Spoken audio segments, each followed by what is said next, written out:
नमस्कार, आप देख रहे हैं उत्तराखंड का नंबर 1 लोकप्रिय डिजिटल न्यूज चैनल पहाड़ टीवी और मैं हूं आपके साथ स्मिता पटवाल। चलिए रुक करेंगे उत्तराखंड की तमाम बड़ी खबरों का, लेकिन उससे पहले एक नजर आज की हेडलाइंस पर। देवप्रयाग के पास चंद सेकंड में ढह गया पूरा पहाड़, बाल बाल बचे पर्यटक। हरक को कांग्रेस में शामिल करने पर हीरा सिंह बिष्ट ने दी नसीहत, बोले पर्यटकों से सावधान। राष्ट्रीय लोकनीति पार्टी ने पुरोला सीट से उतारा प्रत्याशी, लॉन्च किया उत्तराखंड विजन। केदारनाथ के तीर्थ पुरोहितों ने बीजेपी से मांगे 2 टिकट। जिला अस्पताल गोपेश्वर में पर्ची बनाने वाला निकला कोरोना पॉजिटिव, रिपोर्ट मिलने से पहले काट चुका था 200 पर्चियां। सर्वानंद घाट पर धरने के मामले में संतों पर केस दर्ज, आपदा प्रबंधन अधिनियम के उल्लंघन का आरोप। शासन की एसओपी की धज्जियां उड़ाता नजर आया रामनगर का एमपी हिंदू इंटर कॉलेज। धर्म संसद में नफरती भाषण के मामले में वसीम रिजवी उर्फ जितेंद्र नारायण सिंह त्यागी की गिरफ्तारी और संतों पर दर्ज मुकदमे के विरोध में सर्वानंद घाट पर आयोजित प्रतिकार सभा में उपस्थित संतों के खिलाफ पुलिस ने केस दर्ज किया है। पुलिस का कहना है कि प्रतिकार सभा में कोरोना संक्रमण और आपदा प्रबंधन अधिनियम का उल्लंघन हुआ है। इसको लेकर पुलिस अपनी रिपोर्ट कोर्ट में दाखिल करेगी। इस मामले का कोर्ट से ही निपटारा होगा। जिला अस्पताल गोपेश्वर की ओपीडी में पर्ची काटने वाले स्वास्थ्य कर्मी की कोरोना रिपोर्ट पॉजिटिव निकलने पर स्वास्थ्य जांच के लिए पहुंचे लोगों में हड़कंप मच गया। स्वास्थ्य कर्मी सुबह से करीब 200 लोगों की पर्ची काट चुका था। रिपोर्ट पॉजिटिव मिलने के बाद अस्पताल प्रशासन की ओर से ओपीडी को खाली करवाया गया। सीएमओ डॉक्टर एसपी कुडियाल ने बताया कि आज सभी अस्पताल कर्मियों की सैंपलिंग की जाएगी। सोमवार को विभिन्न गांवों से ग्रामीण स्वास्थ्य जांच के लिए जिला अस्पताल पहुंचे थे। अस्पताल की ओपीडी में पर्ची बनाने वाले स्वास्थ्य कर्मी की तबीयत बिगड़ने पर उसकी कोरोना की एंटीजन जांच की गई, जिसमें उसकी रिपोर्ट पॉजिटिव आई, जबकि इससे पूर्व वह करीब 200 तक पर्चियां बना चुका था। हरिद्वार के धर्म संसद प्रकरण में पुलिस फूक फूक कर कदम रख रही है। इस मामले की जांच एसआईटी कर रही है। इस मामले में जितेंद्र त्यागी उर्फ वसीम रिजवी और यति नरसिंहानंद को गिरफ्तार कर जेल भेजा जा चुका है। सोशल मीडिया में पुलिस की कार्यवाही को लेकर उठ रहे सवालों पर सफाई देते हुए हरिद्वार के एसएसपी योगेंद्र सिंह रावत ने बताया कि धर्म संसद पर विवाद होने के बाद नगर कोतवाली में मुकदमा दर्ज किया गया था। जितेंद्र त्यागी उर्फ वसीम रिजवी को रिपीटेड ओपन के चलते गिरफ्तार किया गया है। वहीं महामंडलेश्वर यति नरसिंहानंद को एक दूसरे मामले में विशेष समुदाय की महिलाओं पर आपत्तिजनक टिप्पणी करने के आरोप में गिरफ्तार किया गया है। एसआईटी गहनता से मामले की जांच में जुटी हुई है। ये हेट स्पीच वाले मामले जो दर्ज हुए हैं उनमें जो 2 गिरफ्तारियां हुई हैं वो रिपीटेड ऑफेंस के कारण हुई हैं, क्योंकि जो इसमें शामिल लोग हैं उनके द्वारा यह कृत्य बार बार किया जा रहा था। और बाकी जो लोग इसमें इन्वॉल्व हैं उनमें जो भी सुप्रीम कोर्ट की और माननीय न्यायालय की गाइडलाइंस हैं उसके हिसाब से सलीसे का नोटिस शामिल कराया जाएगा और जो साक्ष्य हैं उनके आधार पर अध्ययन करवाई जाएगी। देखिए, इस प्रकरण में अब तक कुल मिलाकर 4 मुकदमे दर्ज हो चुके हैं, जिनमें 3 मुकदमों में जो वसीम रिजवी और जितेंद्र नारायण हैं वो इसमें इन्वॉल्व हैं और 2 मुकदमे ऐसे हैं जिनमें स्वामी यति जो हैं वो इसमें इन्वॉल्व हैं। क्योंकि इनके विरुद्ध 1 से अधिक मुकदमे हैं, इस कारण इनकी गिरफ्तारी। भाजपा से निष्कासित हरक सिंह रावत कांग्रेस में शामिल होने के लिए पिछले 2 दिन से दिल्ली में डेरा डाले हुए है। कांग्रेस अभी फिलहाल हरक सिंह रावत पर सोच विचार कर रही है। हालांकि अगर हरक सिंह रावत कांग्रेस में शामिल हो जाते हैं तो उनके डोईवाला विधानसभा सीट से चुनाव लड़ने के कयास है। ऐसे में डोईवाला सीट से चुनाव की तैयारियों में जुटे कांग्रेस नेता हीरा सिंह बिष्ट ने पार्टी को नसीहत दी है। हरक सिंह रावत को कांग्रेस में शामिल करने के मामले पर हीरा सिंह बिष्ट ने कहा कि आवागमन करने वाले और पर्यटन स्थल समझने वाले राजनीतिज्ञों के बारे में पार्टी को गंभीरता से सोचना होगा। उन्होंने कहा कि अब प्रदेश अस्थिरता बर्दाश्त नहीं करेगा। प्रदेश की जनता विकास चाहती है। ऐसे खिलवाड़ करने वाले लोगों से पार्टी को सावधान रहना होगा। मैंने बाहर से सुना, ऐसी सूचना ऑफिशियली मुझको नहीं है, न पार्टी ने बताया है, न पार्टी ने कोई इस बारे में चर्चा की है। अब वो कहाँ से चुनाव लड़ना चाहते हैं तो पार्टी को उनको दोनों को सोचना, ये नहीं कि मैं जहाँ चुनाव चाहता हूँ मुझे हो सके मेरे से बेहतर कैंडिडेट हो, ये देखना पड़ेगा। और आवागमन करने वालों को पर्यटक स्थल समझने वाले राजनीतिक लोगों के बारे में पार्टी को गंभीरता से सोचना होगा। लेकिन हरक सिंह जी सीनियर लीडर हमारे भाई हैं, सहयोगी। एक बात उनकी अच्छी लगी आज के बयान से कि मुझे कांग्रेस टिकट देना दे, मैं सेवा करने की बहुत सारा, ये बड़ी बात है। तो इस शब्दों का मैं उनका स्वागत करना चाहता हूँ निश्चित रूप से। नहीं, मैं नहीं करता। जो अस्थिरता पैदा करता है प्रदेश, अस्थिरता को उनके लिए बर्दाश्त नहीं करेगी जनता। जनता विकास चाहती है, जनता स्थिरता चाहती है, जनता सर्वधर्म समभाव के जन से चौमुखी विकास से प्रतिष्ठा करना चाहती है। तो ऐसे लोग खिलवाड़ करने वाले लोगों को तो पार्टियों को भी सावधान रहना चाहिए, उनको भी ऐसा नहीं करना चाहिए, क्योंकि इसमें राज्य का हित, पार्टी का हित पीछे चला जाता है, व्यक्तिगत हित आगे बढ़ जाता है, वो प्रदेश की जनता।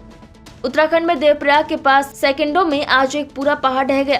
नेशनल हाईवे 58 पर अचानक पहाड़ी दरक गई। देखते ही देखते धूल के बवंडर के साथ पूरी पहाड़ी नेशनल हाईवे को ध्वस्त करती हुई अलकनंदा में समा गई।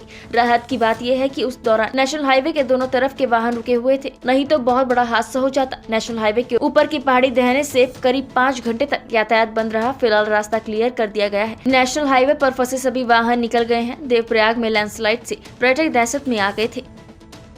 उत्तराखंड में हिमाचल का विकास मॉडल लाने के लिए राष्ट्रीय लोक नीति पार्टी ने पार्टी का पहला प्रत्याशी पुरोला से रामप्रसाद विशाल को घोषित किया है। इस दौरान पार्टी का उत्तराखंड विजन भी लॉन्च किया गया है। पार्टी ने अपने विजन में हिमाचल की तर्ज पर सशक्त भू कानून जैसे कई विकासशील वादे किए हैं। आपको बता दें कि उत्तराखंड विधानसभा चुनाव 2022 में अपनी किस्मत आजमाने के लिए राष्ट्रीय लोक नीति पार्टी भी चुनावी मैदान में उतर गई है। पार्टी ने उत्तरकाशी के पुरोला से रामप्रसाद विशाल को उम्मीदवार घोषित किया है। इस दौरान उन्होंने अपने विजन में हिमाचल की तर्ज पर भू कानून लाने, भूमि कटाव संबंधित क्षेत्रों में बसे गांवों को सुरक्षित जगहों पर विस्थापित करने, उत्तर प्रदेश के समय निर्मित और निर्माणाधीन प्राकृतिक संसाधनों पर आधारित टिहरी जल विद्युत परियोजना आदि के स्वामित्व का अधिकार उत्तराखंड को दिए जाने की बात रखी है। विधानसभा चुनाव नजदीक आते ही कुछ राजनीतिक पार्टियां भी अपनी उपस्थिति दर्ज कराने के लिए चुनाव मैदान में उतरने का मन बना चुकी है। ऐसे ही पार्टियों में भारतीय चैतन्य पार्टी भी है, जो राज्य के 70 विधानसभा चुनावों में से केवल बागेश्वर सुरक्षित सीट पर अपना प्रत्याशी उतारने का ऐलान कर चुकी है। ये बात पत्रकार वार्ता के दौरान युवा मोर्चा के राष्ट्रीय अध्यक्ष मोहन गिरी गोस्वामी ने कही। उन्होंने कहा कि जाति और धार्मिक भेदभाव को समाप्त कर राजनीति को शुद्ध करने के लिए वे अपनी उपस्थिति दर्ज करा रहे हैं। आर्थिक तंगी के चलते वे केवल राज्य की एक ही सीट पर चुनाव लड़ रहे हैं। हमने अपना उद्देश्य आपको बता दिया। राजनीति दूषितों को शुद्ध करने के लिए हम लोग राजनीति करना चाहते हैं। अच्छा, जहाँ तक है केवल बागेश्वर में हमारे दीनबंधु दास ये अनुसूचित जाति के यहीं के रहने वाले हैं। बचपन में ये मठ में चले गए तो इनका शुद्धिकरण हुआ। हमारी जो परंपरा है वो ब्राह्मण दीक्षा तक दी जाती है। तो ये भी एक संदेश हम देना चाहते हैं कि जो जाति भेद बना रखा है समाज में, अरे ये तो हरिजन है, ये फलाना है, ये चीज़ खत्म करना है। क्योंकि संतों ने चिंतन किया कि देश जो है राजनीति ने बड़ा खराब कर दिया, इतना दूषित कर दिया कि वैमनस्य पैदा हो गया समाज में। इस वैमनस्य को समाप्त करने के लिए हम लोग हमारे पास पैसा है नहीं, पैसा होता तो हम सभी सीटों में लड़ाते, तो हम भिक्षा मांग के थोड़ा थोड़ा करके यहाँ पर आपने देखा होगा। एक बार जो भी है ये आपके पास ही आ रहे होंगे, इसीलिए एक ही सीट से हम लड़ा रहे हैं। एक मैसेज देना चाहते हैं कि दलित समाज का व्यक्ति अगर आज हम वैष्णव के रूप में लड़ा रहे हैं तो हम स्वर्ण समाज का भी व्यक्ति ला सकते हैं। तो ये व्यवस्था खत्म। हमारे लिए मुस्लिम, सिख, ईसाई सभी परिवार के लोग हैं, लेकिन उनको अपना स्वरूप समझना पड़ेगा। आज वो कहता है ये काफिर हैं, वो ये कहता है, लेकिन सब लोग सनातनी हैं। मुस्लिम समाज सनातनी था पहले, उनके जो पूर्वज थे सब हमारे हिंदुओं में तो थे। ये विज्ञान समझना है। इसे जितने समझेगा ये व्यवस्था खत्म हो जाएगी। आपस में सौहार्द होगा, परिवार की तरह रहेंगे लोग। यही हमारा मुख्य उद्देश्य है। विधानसभा चुनाव में पार्टी से टिकट कटने पर जहां एक और सूबे में दल बदल की राजनीति चरम पर है, तो वहीं अब टिकट न मिलने पर पार्टियां छोड़ने का दौर भी शुरू हो गया है। साथ ही जो लोग पहले पार्टी के गुणगान कर रहे थे, वहीं अब पार्टी के खिलाफ ही नारेबाजी करने से गुरेज नहीं कर रहे हैं। इसी क्रम में आज आम आदमी पार्टी के जिला अध्यक्ष गुरमेल सिंह राठौर ने अपने सैकड़ों समर्थकों के साथ आपको अलविदा कह दिया। विकासनगर में आयोजित एक पत्रकार वार्ता के दौरान गुरमेल सिंह राठौर ने आम आदमी पार्टी को भ्रष्ट पार्टी बताते हुए अपने सैकड़ों साथियों के साथ पार्टी छोड़ने का ऐलान किया, जहां उन्होंने कहा कि आम आदमी पार्टी भी कांग्रेस और भाजपा की राह पर चल रही है। आज हमने आम आदमी पार्टी का जो कार्यालय था, जो हमने 2 साल से मेहनत करी थी, आम आदमी पार्टी ईमानदार पार्टी, लेकिन इससे ज़्यादा बेईमान पार्टी हमने नहीं देखी। जो टिकट जिसने धरती से मेहनत करी, जिसने इस पार्टी को लाए हैं, इस पार्टी को जागरूक कराए, आज उन्हें टिकट ना दे के किसी और बीजेपी दल को टिकट दे दिया है। आपने पोस्टर फाड़े हैं, उनके पोस्टर को जलाया है, ऐसा क्यों? क्योंकि ये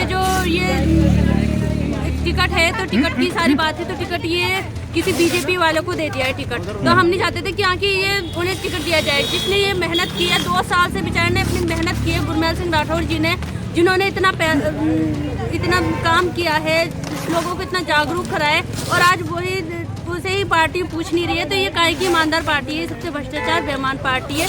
अब तक हम यही आंदोलन करते हैं, आम आदमी पार्टी जिंदाबाद, लेकिन अब हम कहेंगे आम आदमी पार्टी मुर्दाबाद। आपने आरोप लगाया कि पैसा लेकर टिकट बेच रहे हैं।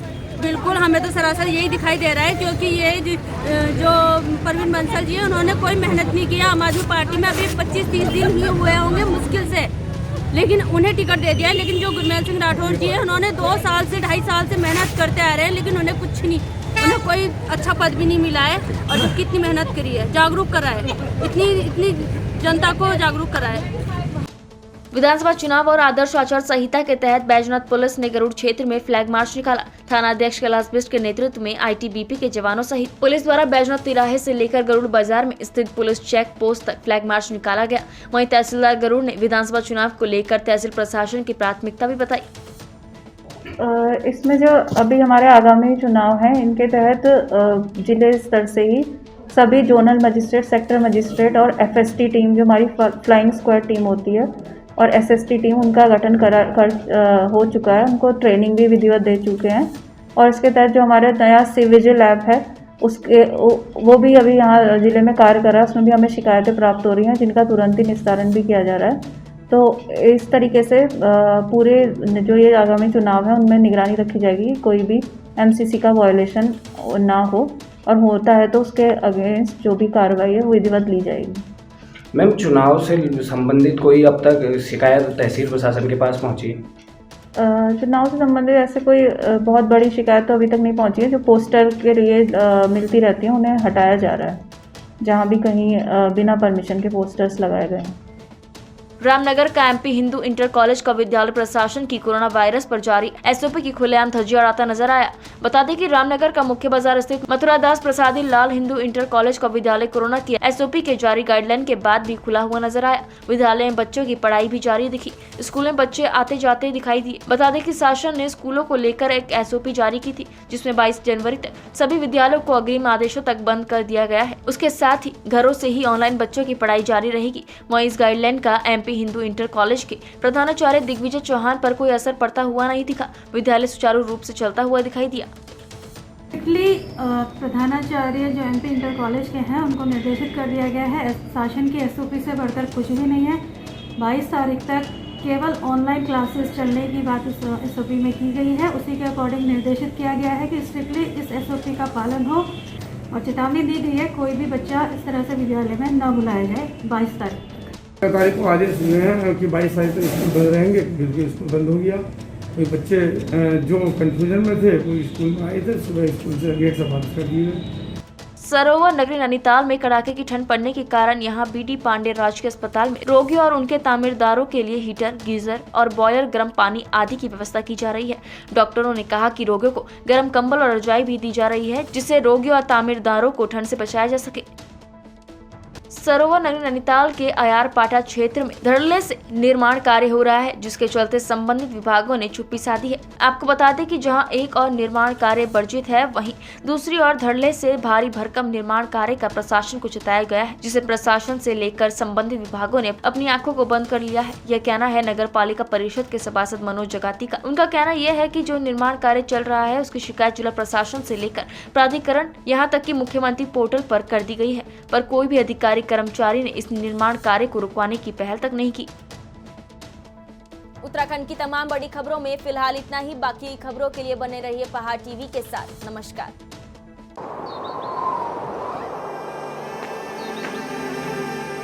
है बेखौफ उम्मीद का रंग।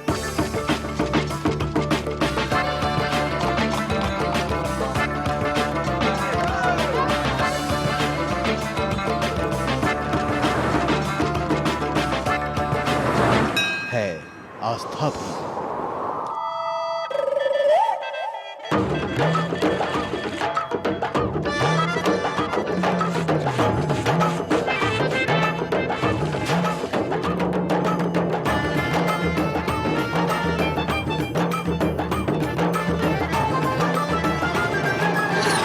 ये है मेरा उत्तराखंड।